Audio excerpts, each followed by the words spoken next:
ہندوستان بر صغیر کے حالات اور اسلامی سلطنتوں سے قدر مختلف ہے۔ یہاں پہلی صدی میں اسلام آ گیا، یہ ہندو علاقہ ہے۔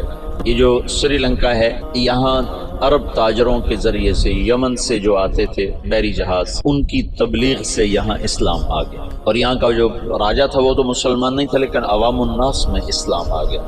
اور یہ جو ساتھ مالدیپ ہے، مالدیپ کوئی 2500 جزیروں کا ملک ہے مالدیپ، اور وہ جزیرے لمبے سے لمبا جزیرہ 11 کلومیٹر ہے، اس کا نام ہے مالے، اسی میں ان کا دارالحکومت ہے۔ باقی سارے جزیرے بس ایسے جیسے تمہارا مدرسہ ہے، اتنا ایک جزیرہ ہوگا۔ تو یہ ان جزائر سے ایک قافلہ جا رہا تھا، اس میں یہاں کچھ عرب قبائل آباد ہو گئے تھے، تو ایک قافلہ بحری جہاز پر سری لنکا کے بادشاہ نے تحفے تحائف ولید بن عبد الملک کو دی، ان سے دوستی لگانا چاہتا تھا۔ تو جب یہ کراچی کے قریب گزرا بحیرہ عرب سے، تو تیبل یہ دریائے سندھ کے کنارے تھا، تو وہاں سندھ کے ڈاکوؤں نے بحری جہاز پہ حملہ کیا اور قافلہ بھی لوٹ لیا، اور عورتوں کو بھی قید کر لیا، مردوں کو کچھ قتل ہو گئے۔ تو ایک عورت پکاری، یا للحجاج یا للحجاج یا للحجاج۔ عروج کے دور میں فاسق کیسے ایمان والا تھا۔ تو کچھ جو لوگ انہوں نے مال لوٹنے کے بعد کچھ لوگ چھوڑ دیے تھے، تو یہ لٹا پٹا قافلہ جب پہنچا عراق میں تو حجاج کو ملا، اور انہوں نے کہا کہ ایک بہن نے کہا تھا یا للحجاج، تو وہ کھڑا ہو گیا اپنے کرسی سے، کہ لبیک یا اخت الاسلام، لبیک یا اخت الاسلام، لبیک یا اخت الاسلام، اور کہا میرے اوپر حرام ہے بیوی بھی اور بستر پہ سونا بھی، جب تک میں اس بہن کی مدد کو نہ پہنچوں۔ ایک جس کے بارے میں اللہ کے نبی کا کہا نا کہ بنو ثقیف میں ایک مبیر ہو، ایک صفاق ہو، فاسق ترین انسان غیرت ایمانی سے ایسا بھرا ہوا ہے کہ میرے اوپر بیوی حرام ہے، میرے اوپر بستر پہ سونا حرام ہے، جب تک میں اس بہن کی مدد کو نہ پہنچوں۔ اور اس نے اسی وقت ایک لشکر تیار کیا، عبید اللہ بن نبحان رحمت اللہ علیہ کو امیر بنایا، اور ان کو 3000 کا لشکر، 4000 کا لشکر دے کے روانہ کیا۔ وہ لشکر شکست کھا گیا اور عبید اللہ شہید ہو گیا۔ پھر اس نے دوسرا لشکر روانہ کیا، قتیل بن طفہ رحمت اللہ علیہ کی سرکردگی میں، وہ بھی شہید ہو گیا، اور دونوں لشکروں کو شکست ہو گئی۔ پھر اس نے شامی قبائل جو عرب کے قبائل جو شام میں آباد تھے، ان کا عراقیوں سے بڑا مختلف مزاج تھا، تو اس نے ولید بن عبد الملک سے اجازت چاہی کہ مجھے سندھ پہ حملے کے لیے شام سے لشکر، اور میرا خزانہ ختم ہے، مجھے پیسے بھی دیں۔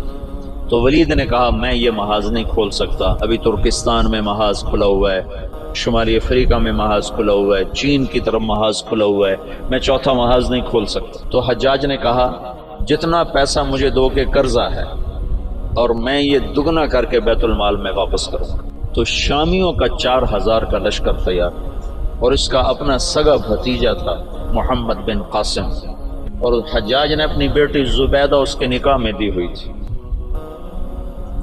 اس کو منتخب کیا، اور اس کو 12000 کا لشکر دے کے روانہ کیا، اور باقی جو ساز و سامان تھا وہ سمندر کے ذریعے سے بھیجا، اور ہر 3 دن کے بعد اس کے پاس خبر آتی تھی۔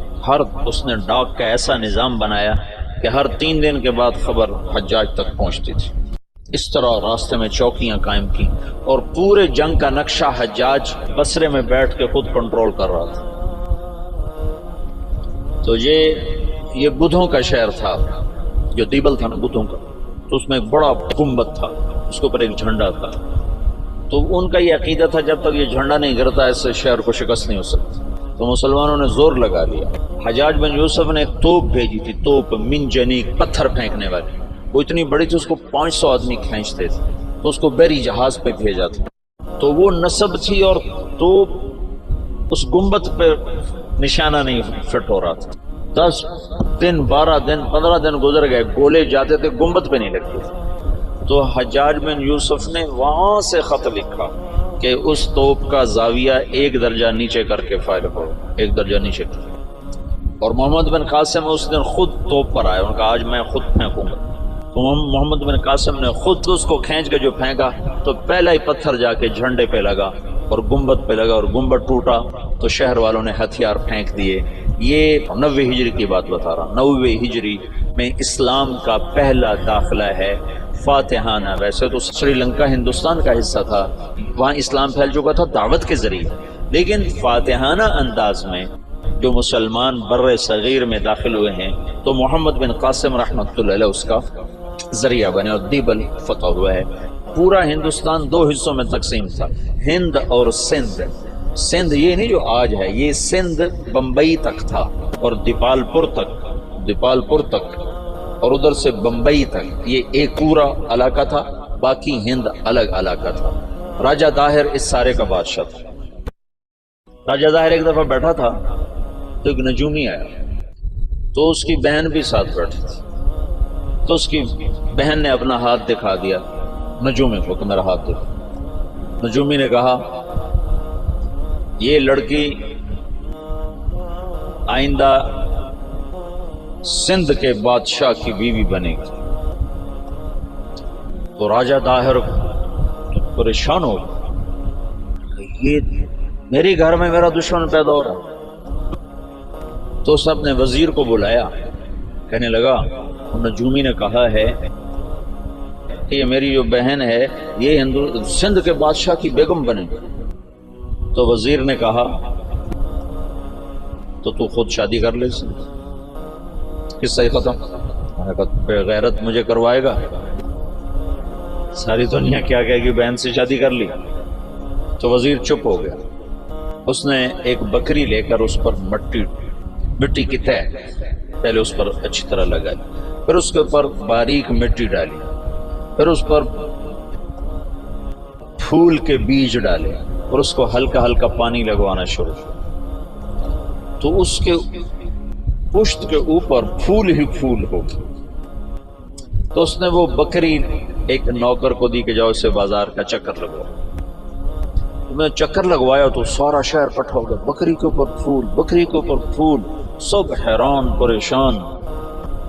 اگلا دن کا پھر چکر لگاؤ، پھر لوگ اکٹھے ہو گئے، اگلا دن پھر چکر لگاؤ، پھر تھوڑے ہو گئے، پھر چوتھے دن اور تھوڑے ہو گئے، 5 دن اور، 6 دن اور، 7ویں دن کوئی بھی دیکھنے نہیں آیا۔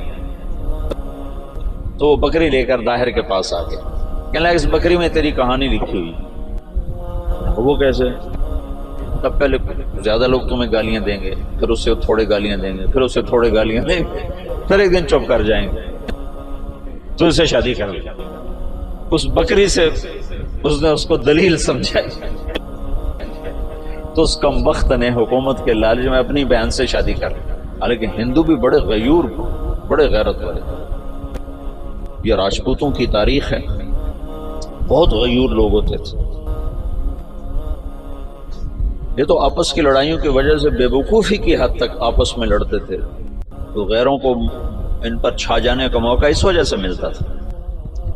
تو وہ اس نے اپنی بہن سے ہی شادی کر لی۔ جب محمد بن قاسم حملہ آور ہوا تو راجہ داہر سندھ بمبئی دیبال پور تک کا حکمران تھا۔ تو روہڑی کے قریب ان دونوں لشکروں کی پھر جنگ ہوئی۔ تو اس سے پہلے محمد بن قاسم نے لکھا حجاج بن یوسف کو کہ سارا سندھ اکٹھا ہو چکا ہے اور میرے ساتھ صرف 12,000 مدد کے لیے لشکر بھیجو۔ تو فاسق اور صفاق کا خط سن، حجاج کا خط آیا کہ اللہ کے رسول کا فرمان ہے 12,000 کو کمی کی وجہ سے شکست نہیں ہو سکتی، اور تم 12,000، لہذا تمہیں اس وجہ سے شکست نہیں ہو سکتی کہ تم تھوڑے۔ جب میرا خط پہنچے تو سارے لشکر کو آخرت کی ترغیب دی اور اللہ کی رضا پہ مرنے کے لیے تیار کرو، اور میرے پاس کوئی لشکر نہیں تمہیں بھیجنے کے لیے، میرے پاس کوئی سرمایہ نہیں تمہاری مدد کے لیے، تمہارا اللہ تمہیں کافی ہے۔ یہ حجاج کا خط تھا محمد بن قاسم کے نام۔ تو پھر انہوں نے روہڑی کے قریب دریائے سندھ کتنا پھیل جاتا ہے، انہوں نے وہاں سے دریا پار کیا، اور روہڑی کے آس پاس اب بھی اس کے کھنڈرات ہیں۔